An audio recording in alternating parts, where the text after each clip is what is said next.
Good morning, students. This is your democratic politics teacher. Students, we have already covered nationalism in Europe, that is history lesson. Today in this class, I'll be starting with democratic politics lesson, that is power sharing. Okay, so today we will begin with the lesson power sharing. So, what is the meaning of power sharing? Let us discuss about it. Power sharing is the spirit of democracy.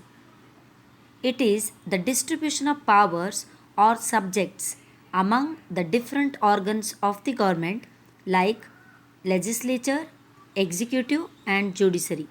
So what is power sharing?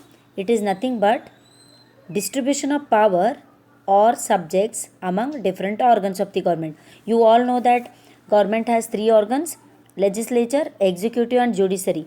Students, see, because of this power sharing only, what will happen? Legislature, it is also called as parliament, which will pass the law. So law making process is done by legislature. Executive is the second organ of the government which will enforce the laws, which will execute the laws. And the third organ is judiciary, which will interpret the law.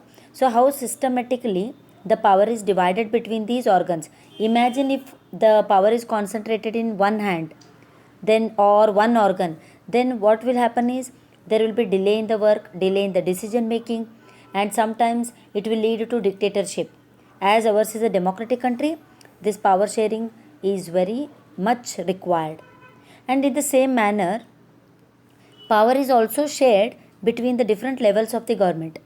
Which are the different levels of the government? Central, state and local.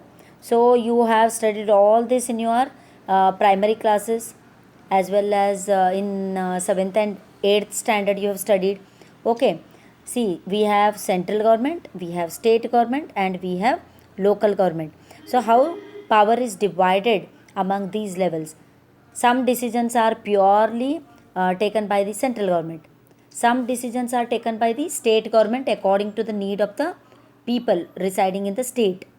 And sometimes immediate problems of the locality will be solved by the panchayat, village panchayat, okay, taluka panchayat, jilla panchayat, etc. So this is how the third level is there. This is how the power is shared among different levels of the government, different organs of the government. This is the meaning of power sharing. And without this, we cannot say that democracy will be successful. It means for the success of democracy, we need power sharing. Okay, I hope you understood the meaning of power sharing now. Later, I will be discussing about ethnic composition in Belgium, because see, in the 10th standard portion, we are not only going to study about India or about our locality, we will be having a comparative study of different nations. Like in this 10th standard democratic politics, you are going to study a little bit about Belgium, you will be studying about Sri Lanka, like that many other nations political system we will be studying. So in the next slide I'll be explaining about ethnic composition of Belgium, the issues of Belgium or some problems which Belgium had and how it solved. All that we will be discussing in the next slide. Thank you.